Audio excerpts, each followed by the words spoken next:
Magtagumpay nga kaya ang Star Dreamers at nakuha ang pangalawa sa 3 mapa. At ang karagdagang regalo para sa birthday ni Yen. Hindi ko na kaya. At isang matindi at nakakalulang adventure na naghihintay para sa kanila. Sino sa inyo ang may pinakamalakas ng loob?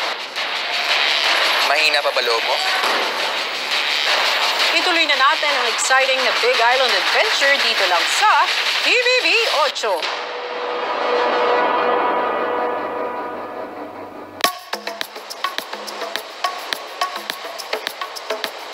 Sa Sungkit Challenge, nakuha ng Star Dreamers ang kalahati ng supplies na kailangan nila at meron na lamang 4 pang bags na kailangang sungkitin. Ano ba yan, bread? Bread. Pwede ano? One. Ito. Okay lang yan, malambot lang naman yung tinapay. Okay lang. Ba't nung...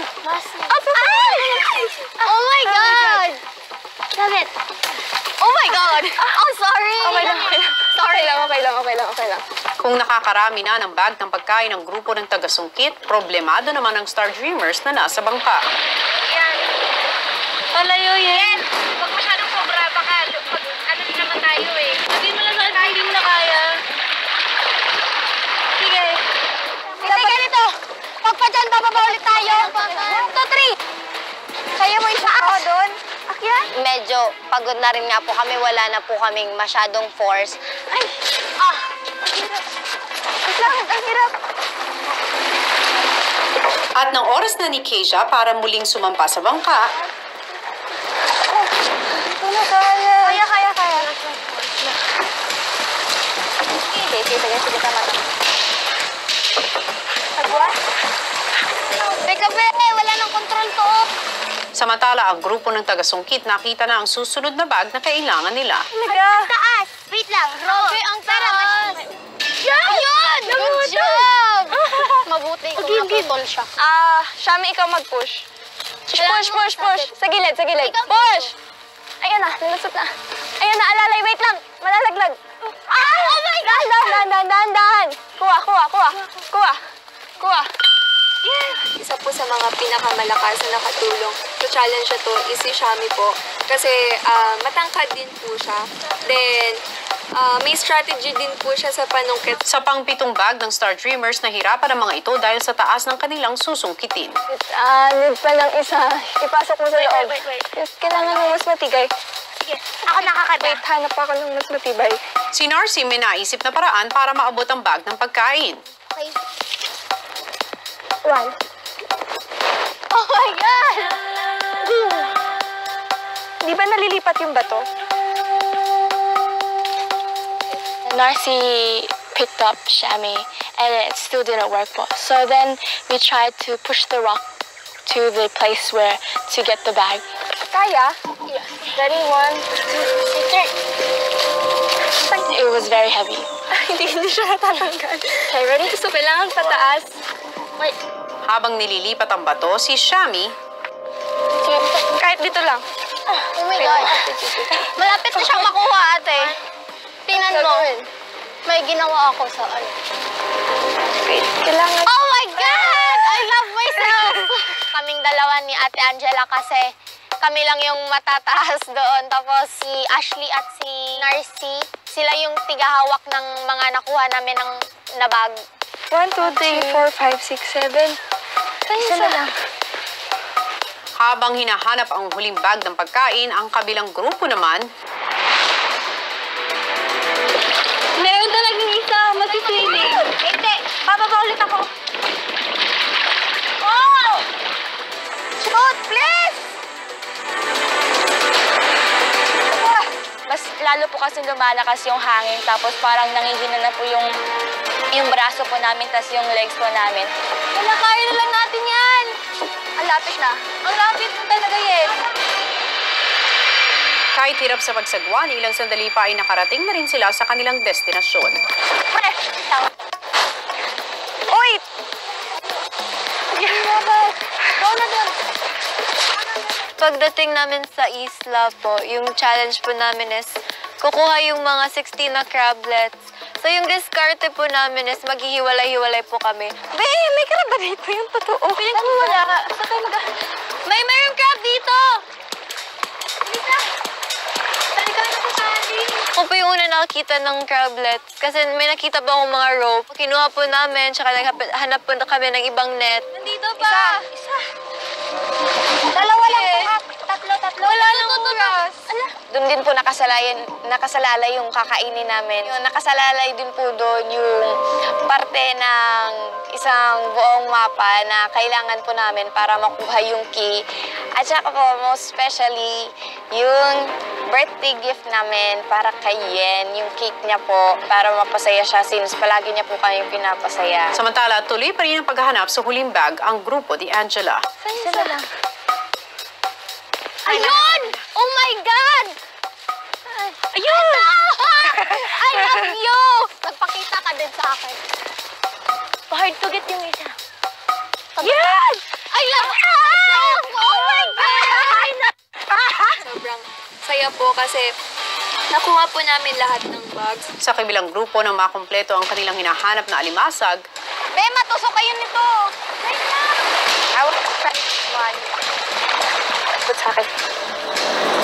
Itlog muna. Narcy, baba. Ed, ako na lang.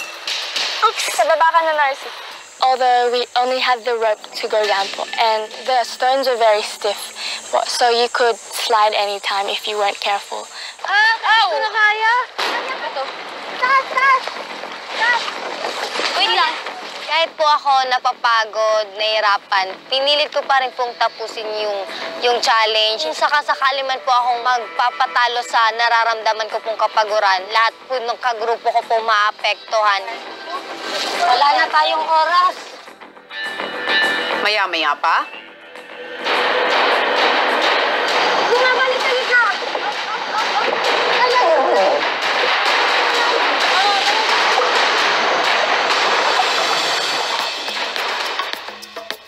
Okay, bagong lahat, Star Dreamers, binabati ko kayo dahil nakabalik kayo dito sa ating base camp. Thank you po. Salamat po. Salamat po. Bago tayo magpatuloy, gusto kong kamustahin ang naging challenges nyo, ha? Ang experience po, medyo challenging kasi nga po yun kapag aakyat ka po dito sa lubid, parang ang hirap. Ano nangyari dun sa itlog? Yung eggs po, Basag. nung pagsungkit pa lang po namin, may nag-crack na po talaga. Kasi po, medyo matigas nga po yung panungkit namin. Punta naman tayo sa Parao Row Your Boat. Hirapan Ano po nangyari? kami sa pagsagwan. Nagpabalik-balik po kami dito sa seashore. Tsaka mahangin po kasi, parang nadadala yung bangka namin. Pero ang maganda dun, napagtagumpayan nyo ang inyong hamon. Kaya naman, ito na ang pangalawang bahagi ng inyong mapa para makita ang bengki. Congrats, guys. Oh my God! Star Dreamers, ibig sabihin yan, dalawa na ang bahagi ng mapa na meron kayo papunta sa bengki. Ibig sabihin, isa na lang. At yung challenge na yan, malalaman nyo sa takdang panahon. Pero tulad ng ipinangako ko, Yeah! natapos nyo yung parehong task nyo at hindi pa nauubos yung buhangin sa loob ng sand timer, Ubusin mo. yan mamaya makakatanggap ka ng birthday cake. Happy birthday!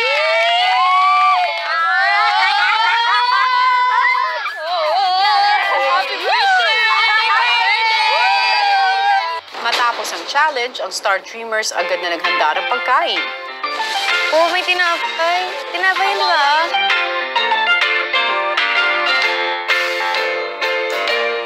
Gawin na lang tong sabaw na. Maya-maya pa ay in-enjoy na ng girls ang napanalunan nilang alimasag. Ano to kaya? Share na lang si Narcy tsaka si Yen. Sige, gayahin ko lang muna. Ganito. Amin. Yes mo siya. Tapos tatayo yun. Kailangan tumayo yung... Yun. Tapos, kukunin niyo yung pinaka-head. Like that. Pinaghirapan po namin yung mga kinain namin. Kaya syempre, sarap na sarap po kami dun sa pagkain. Sa salo-salo ay may napag-usapan ng girls. Kaya siya, ilan taong ka namin? 16. 16? Tuwing ka lang ka nag-celebrate ng birthday? Ano, depende. Depende. Naghahanda ka, one. Pero naghahanda kami sa sa bahay. Unong one ako, bongga yung birthday. Ako talaga pag birthday ko, ano nila, sila talaga Sila naglilibre. Oo. Ililibre ka nila pag Oo, birthday oo. mo. Oh. Pero nakapaghanda ka na nung birthday mo. Never. First, ganun, first birthday. First birthday talaga wala. As in, Seven. 7 wala. Nung 15 ako, Yung sa best 15 friend yung ko. sa best friend ko. So happy ka naman kami kasama mo sa birthday mo ngayon. Yes! I'm very Sabi happy. nga ng happy. Palagi niyong nakikita ang aking ngiti, kaya I'm always happy to be with you guys. Ay, iiyak ko si Ate Angela. Isang hamon na naman ang nalampasan ng Teen Star Dreamers at dahil dito mabibigyan nila ng munting selebrasyon si Yen na nagdiriwang ng kanyang kaarawan. At ang kanyang kwento, malalaman natin maya-maya lamang. Hello Philippines and hello world! Tagumpay man sa huling challenge ay hindi pa natatapos ang Summer Island Adventure ng Star Dreamers dahil isang task ang muling susubok sa kanilang kakayahan at lakas ng loob. At kung ano yan, narito panoorin nating lahat. Mula sa beach camp, tubungo ang girls sa isang isla kung saan naghihintay ang susunod nilang challenge.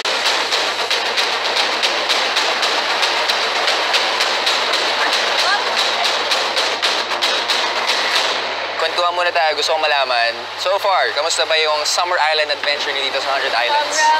Masaya po. Challenging. Patuloy niyo akong pinapabilib dahil sa inyong mga kakayahan. At kahit anong mga hamon, gagawin niyo. Opo naman, syempre. Pero ang malaking katanungan, sino sa inyo ang may pinakamalakas ng loob? Okay?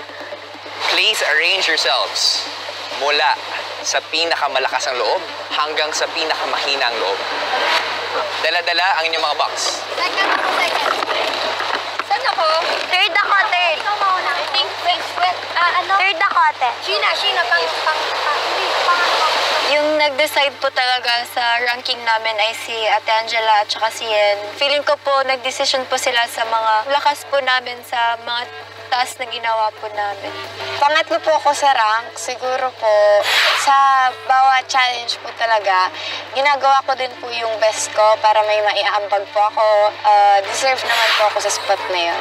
Pang-fifth po ako dun sa rank. Bali, I think naman po that rank suit me kasi po I know naman po na yung apat na mas angat sa akin. I think po dun sa mga past challenges, sila po talaga yung umangat. Palit silang dalawa. Ate, yung Angela. Oh my God. Are you okay there? Pangalawa po sa pinakamahina ang loob. Hindi ko po alam kung bakit ako nandun, samantalang ang tingin ko po sa sarili ko ay sobrang lakas na po ng loob ko noon. Siguro naunahan lang nila ako, pero gusto ko po talaga dun sa pangalawa or sa unahan. Nag-volunteer po ako na sa dulo na lang kasi parang madami akong kinakatakutan kapag pagdating sa tubig, tulad ng mga sea snakes, ganun. Final na ba yan, girls? Bibigyan ko pa rin ng isang pagkakataon, ha? 8, Pwede tayo, Ashley. 7, 6, 5, 4. Pumangalawa po ako kay Yen. So, nung una po, nagtatalo po kami kung sino po yung una and pangalawa. So, pinipilit niya po ako sa una. So, since po alam ko na kaya niya naman pong harapin lahat, so hinayaan ko po muna siya mauna. Kasi alam ko kung pareho lang po kami ng lakas ng loob natin, Angela. Pero siguro kanina medyo bumaba lang po yung konting energy. Siya po sabi niya, again, ikaw na yung mauna. Tinanggap ko naman po kasi hindi ko talaga ako nakabahan kanina. Yen, sa tingin mo, bakit ikaw ang may pinakamalakas ang loob sa grupo niyo? Kasi alam ko pong hindi naman po kami magpapabaya sa isa't isa. Alam ko pong meron po kami pagkakaisa sa mangyayari po sa amin. Hindi lang po ako nag-iisa. Shami, bakit sa tingin mo ikaw ang may pinakamahinang loob? Hindi naman sa ganun na as in mahina yung loob ko. As marami lang talaga akong pinakalahat. Kaya ako tinanong yun dahil kinakailangan nyo ng lakas at tapang ng loob para sa inyong susunod na challenge. Para makuha ang ikatlo at huling bahagi ng mapa para mabuksan na ang bahay ni Kuya sa pamamagitan ng Big Key. Big kick. At ang challenge, girls, ay cliff diving. Excited po because I love swimming and hindi ako takot ng heights. Para sa cliff diving challenge mula sa taas ng isang bangin ay kinakailangang tumalon isa-isa ng Star Dreamers pababa sa dagat kung saan makukuha nila ang mga bola na naglalaman ng mga susi sa kani-kanilang treasure chest. Sa loob ng chest nyo ay may munting regalo mula sa inyong mga mahal sa buhay.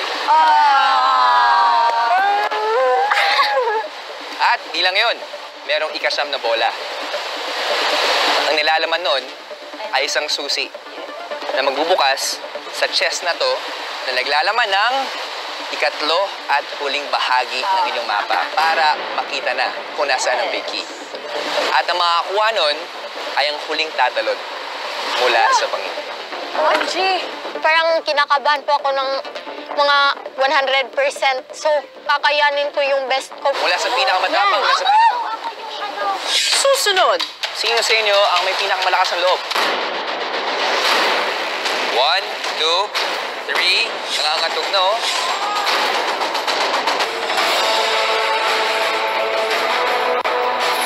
Kita ko yung kamay ni Gwen. Talagang nangangatog na, oh. Labig na kamay ni Gwen ngayon. Takot po talaga ako sa heights. Ina-admit ko po yun. Takot po talaga ako sa heights. Bibilang ako hanggang 5 seconds. Pag hindi ka pa tumalon ng 5 seconds, mag-switch tayo. Mag-switch na tayo. 1, 2, 3. Siyempre po, sobrang saya and relief na po na nakatalo na po ako doon. Face your fears. At least, for me, malakas pa rin po yung loob. Keisha, pansin ko, parang kating-kating ka na tumalon. Hindi ka ba kinakabahan? Kinakabahan po kasi natatakot po talaga ako sa heights. Pero first time ko po eh. So, Maghahanda ka na, Keisha. Mag-ready ka na dyan.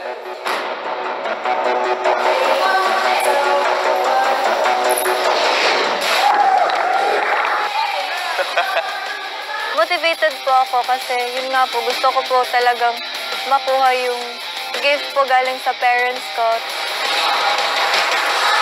Yung nakuha ko na po yung key, po ako, mas lalo po akong na-motivate kasi nakaya ko po yung mag-cliff diving. Sheena, wait lang. Nung nalaman ko po yung maging resulta kapag na-complete po namin yung challenge, syempre po mas naging determined po ako. Anytime you're ready.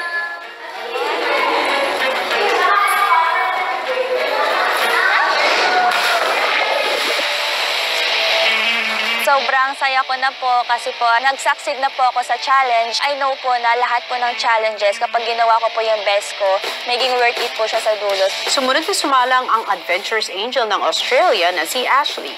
What's this challenge for you? Or to you? Easy po. Easy lang. Madaling-madali. Handa ka na. Sobra excited po because I love swimming and I love doing activities because hindi ako takot ng heights. Wow! Wala man lang bilang. Kung madali ang cliff diving para kay Ashley, sunod namang sumalang sa challenge ay ang kabadong si Narcy. Narcy, ano ang kalbaryong sabi mo sa akin kanina? Di pa ako marunong mag-float. Di ako marunong. Kahit lumangoy, hindi. Pwede mo namang hindi gawin tong challenge na to. Hindi po, gagawin ko. Simula po nung nakita ko yon, ang isinaisip ko na po, mababaw lang yan. Marami na akong napagdaanan. Iyan, hindi ko pa kakayanin. Narcy, anytime you're ready.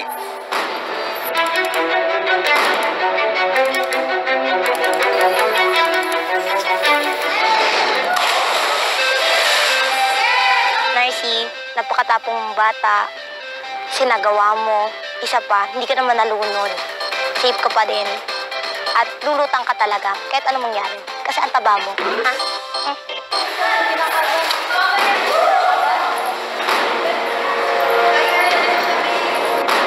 Takot ako sa yung cliff diving. Pumasok sa isip ko is may gamit doon na nakalagay. Tapos galing pa sa kanila. Sobra ko pong na-miss yung family ko po.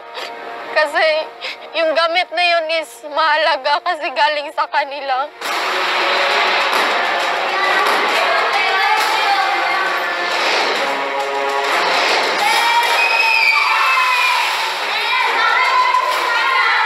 Pagkatalon ni Shami, kinuha nito ang kanyang bola at ang yellow ball na naglalaman ng susi na panghuling mapa. Alright, congratulations, girls.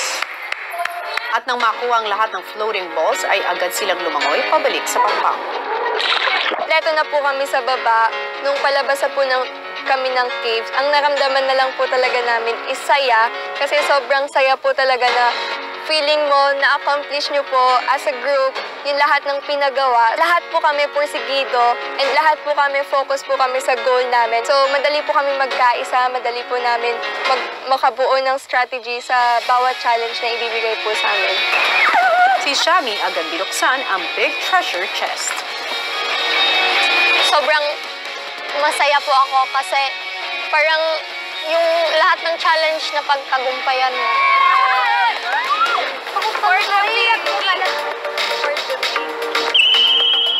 Nagawa po namin yung task. Nag-decide po na mag-swimming muna, mag-enjoy. Sobra po ako naging masaya, sobra pong happy. Lahat po kami naging masaya dyan.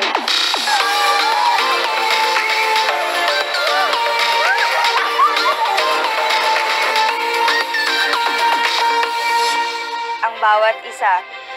Mayroong inihandang simpleng pagkain upang pagsaluhan at ipagdiwang ang kaarawan ni Yen.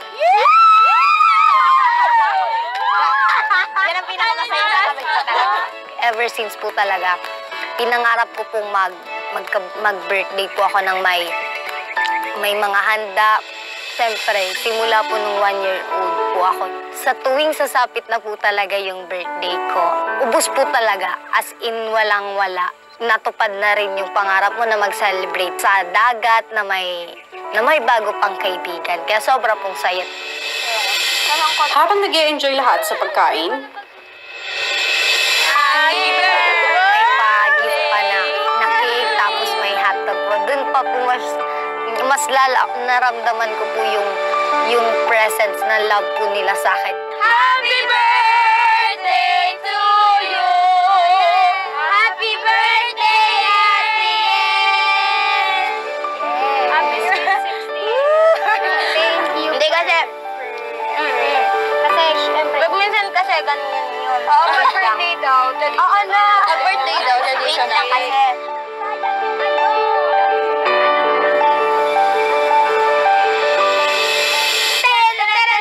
Happy birthday to you! Ano ba yun? Happy birthday to you! Happy birthday! Happy birthday! Happy birthday to you! Group